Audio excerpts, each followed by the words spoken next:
Hello and welcome back. It's puzzle time with Sudoku Sleuth, and today we're playing Evergreen. And you can see here Sleuth taking a stroll through, a lovely park full of evergreen trees and shrubs, which right now here in the middle of winter in London um, would feel absolutely lovely. I mean, the parks that right now we regularly walk through, particularly for our, you know, dog walks every morning and evening. All the trees, there's like no leaves, they're looking brown, it's muddy. It's nothing like the park that you see behind you. So it's something that I think I'm very much looking forward to, you know, as part of spring. Um, Now, just a couple of comments actually about the live before we get onto the puzzle. So I hope thank you for everyone that actually joined in the celebrations of the 1,000 subscribers, and huge thank you for all your support. I had loads of fun. I admit I was very nervous with the first puzzle, but eventually the nerves settled in, and then we cracked on. And I do actually quite enjoy the participation from all the viewers at the time. And it's nice to actually be able to solve something that's a little bit harder. There's a three-star puzzle in there, quite probably one of the hardest puzzles we've actually featured on the channel from Willpower. We also had a couple of other constructors joined us, and that's why we ended up playing one from Gobbler, Equality Cages, a two-star one, and a special one from Dr. Logic, which was specific for the occasion around the 1,000 subscriber celebration. So if you haven't joined it, feel free to have a look in the live tab. You won't necessarily see it under videos, and you may be able to see a handful of puzzles there that are absolutely phenomenal. Right, plugging that event aside, let's take a look at today's puzzle, Evergreen. So, really simple rules. I think a condensed set of rules. It's literally only two. Evergreen by James Sinclair. They're part of a artisanal pack of puzzles that James, and I think he does include a few other constructors, sends out every week. Now, there's usually more than one puzzle, and this was sort of one of the puzzles that I was actually preparing for the live, and I thought, no, it looks like an absolutely stunning puzzle. We should really give it a go, despite the fact that it ended up not being solved yesterday evening. Right. Rules. So we have normal Sudoku rules apply. So that means place the digits 1 to 9 once each in every row, in every column, and in every 3x3 box. Now, second, we also have cages show their sums, and digits cannot repeat within a cage. So, for example, let's pick this cage here.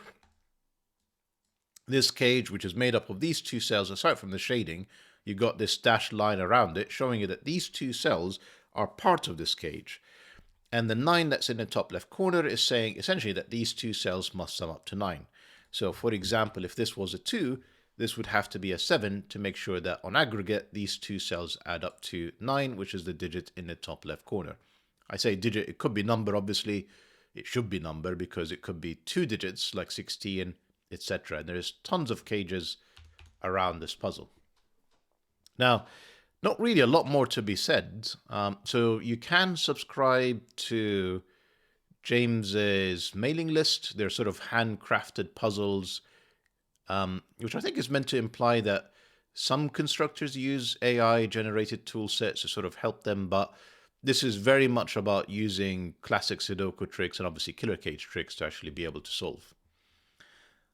Only thing left to say is if you want to play this puzzle, if you feel like going through an evergreen park like the one in the thumbnail, link will be in the description down below for you to play along as usual. And with all that said, time for me to restart the clock and see how I get on. So the last time I featured a puzzle from James from this pack, I really, excuse my language there, foobarred it a bit. Because I was absolutely blind to the fact that you're meant to use, CTC is secret when you're solving. So I was staring at, boxes that had cages marking everything except like one or two cells. And I still didn't see it at all for the entire solve, which obviously made it a lot harder than it should be. So I am deliberately being very watchful about any trickery that there may be in place today. And I'll be honest, I'm not seeing any. That could be lack of imagination on my part.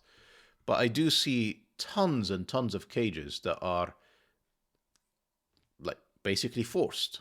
So a 3 cage and 2 cells can only ever be 1 2. A 4 cage and 2 cells can only ever be 1 3. In 17 can only be 8 or 9 in 2 cells. A 16 can only ever be 7 and 9 in 2 cells. 7 can only be 1, 2, and 4. 23, 6, 8, and 9. It's not quite rotational symmetry. It's almost like there is a symmetry around column 5 where, you know, these 2 cells and these 2 cells add up to 20. These 3 cells and these 3 cells add up to 30. I guess it makes sense because it's 3 cells. 4 and 16 is 20 again. 23 and 7, 30. But then this is sort of where that column 5 symmetry breaks. It breaks in a few other places, the 8 and 6, the 5 and 16. So it's not quite that kind of symmetry. Now 10 cage and 20 cage are interesting. So if you think about a 10 cage, it can only, if you do not include a 1 or a 2, the minimum you can make a 3-cell 10 cage would be 3, 4, and 5, which adds up to 12 and immediately breaks the 10 cage. So there has to be either a 1 or a 2 or both. Now, it's just when you look at the pencil marking that we already have in box 1, clearly it is not both. It is one of 1 or 2. The second 1 or 2 is up here, which immediately tells us that this is a 3, and that's a 1. Because we essentially have a virtual 1-2 pair between these 2 cages. And I'm betting the 20 will be the same. We'll come back to that in a second. So now that we have the 10 cage, I can tell you it is not a 2, 3, 5 cage. And the reason I know that is if you're not using 1, then you're using 2, and then essentially the only way you can use a 2 in a 10 cage is 2, 3, 5. 3 is not available. It is not a 2, 3, 5 cage. It is a 1 something cage, and that's a 2, that's a 1. Carrying on with the 10, now that 2 and 3 are not available, I think this is forced with 1, 4, and 5. Now, I'm expecting this is fully mirrored here across that column 5, and I'm guessing, yes, you have to have an 8 or a 9 in a 20 cage. The maximum without an 8 or a 9 would be 5, 6, 7, which is only 18.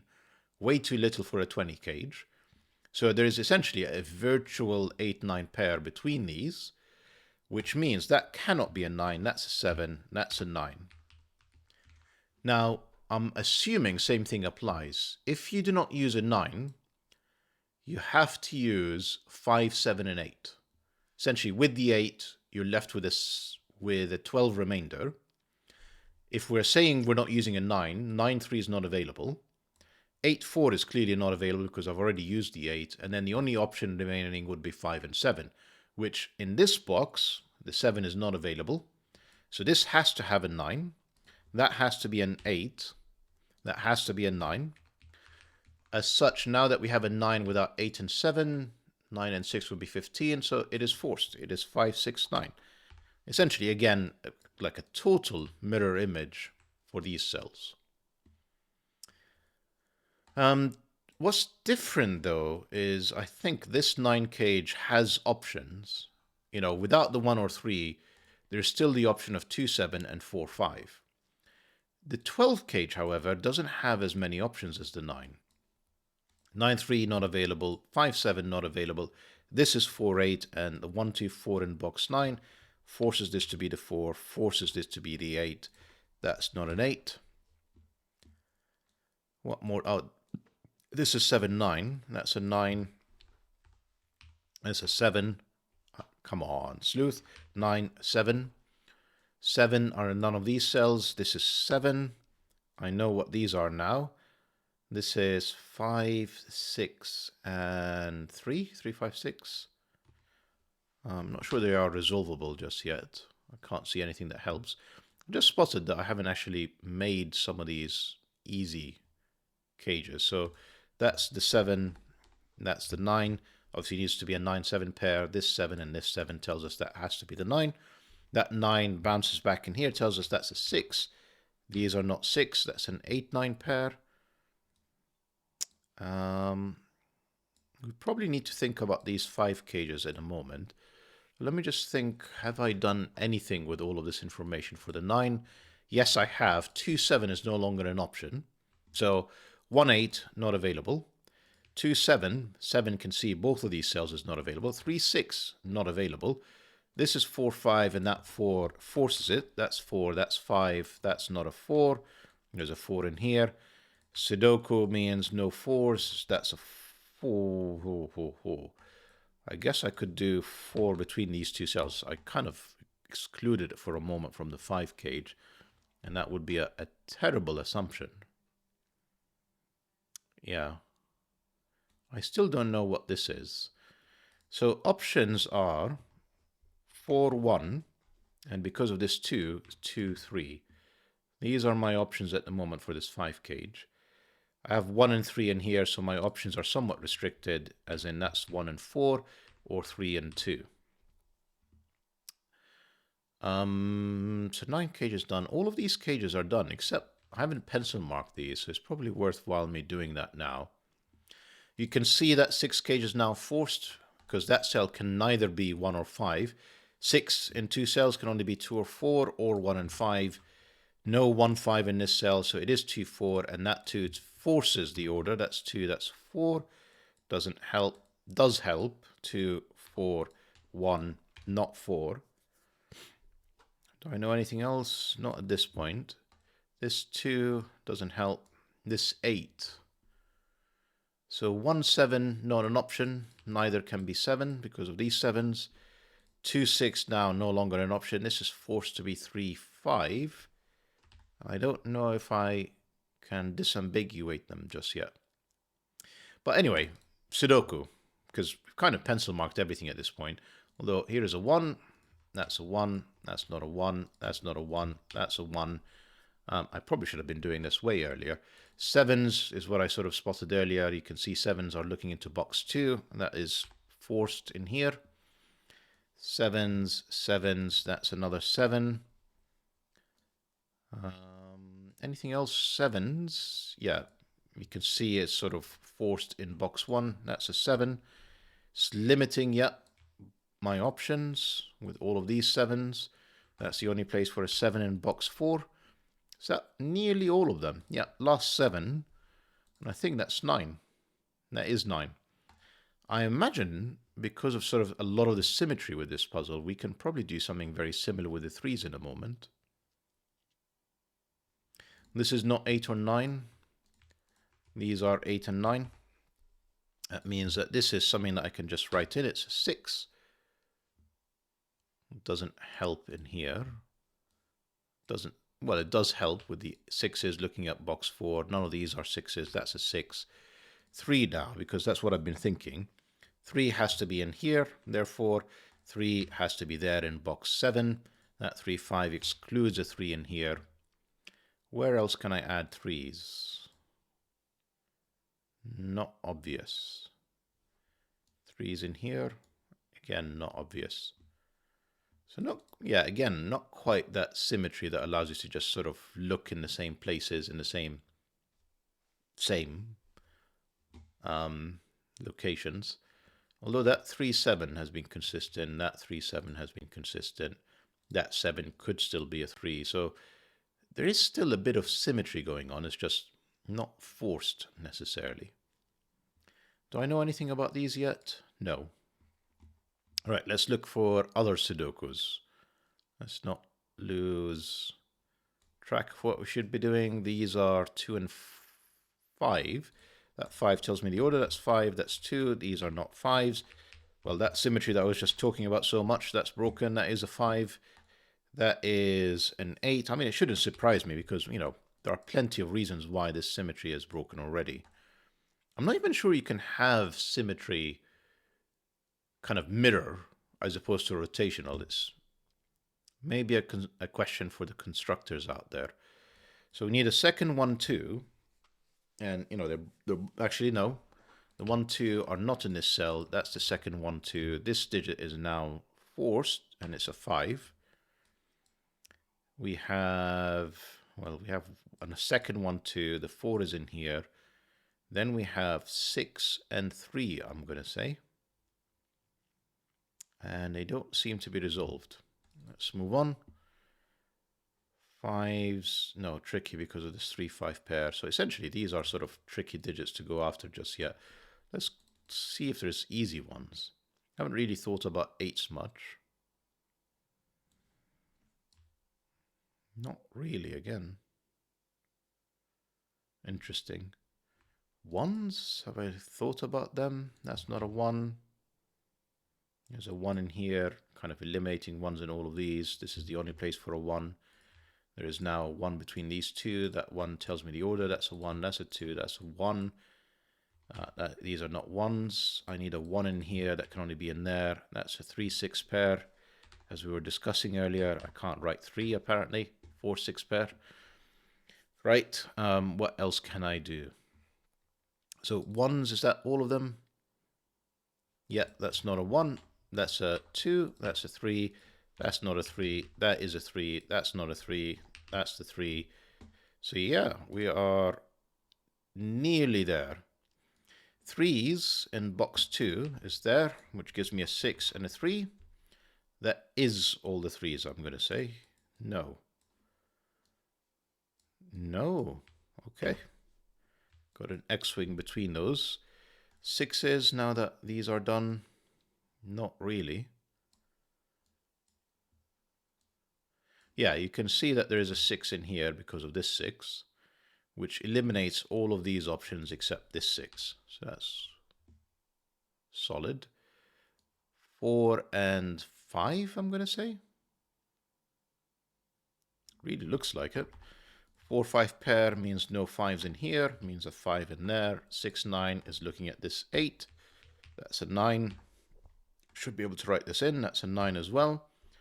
What do I need in here? 2 and 8. That 2 gives me the order. That's 2. That's 8. That's a 9. That's an 8. That has to be a 4, a 5, a 4, a 5. I should be able to write this in. 2, I'm going to say. We have 3 and 4 in here. That's 4 tells us the order. That's a 3, that's a 4. That 3 helps resolve this 3 X-wing that we had earlier. That's a 6. That's a 3. That 4 carries on doing work for us. 2, 4. Where am I looking next? 1, 6, 9. Yep, 9, 6, 9. Come on, Sleuth. How did I do this? I meant to write 5 in here. That was what the problem. Therefore, that's a 6. That's a 9. That's all good. We should be able to finish this puzzle from here. 6s, 6s, 6s. 2, 8, and 5 is what's remaining. 5s are in neither of these two cells. That's the 5. 2 and 8, that would be the 2. That would be the 8. That is 9. 2, 3. We need 4 and 8 in here. That's the 4. That's the 8. That's the 8 in box 2. And if I've not made any mistakes, that's the 6 and the finish for today's puzzle. So, you know, like a highly approachable puzzle. And that, you know, based on the difficulty rating. So James goes from a scale of 1 to 10. This is a 2 out of 10, if memory serves, on that mailing list. So the idea was to have something highly approachable, sort of ease into the puzzle solving before we crack on some of the harder ones. But yeah, I think they're an absolutely stunning series. I certainly should make a link to the previous one. Don't watch my solve, play the puzzle. The solve wasn't great. And hopefully Mr. Sinclair will agree to me featuring a few more of these puzzles in the future, because they're always absolutely stunning. Hope that you guys enjoyed the puzzle and the video, and see you back for the next one. Bye-bye for now.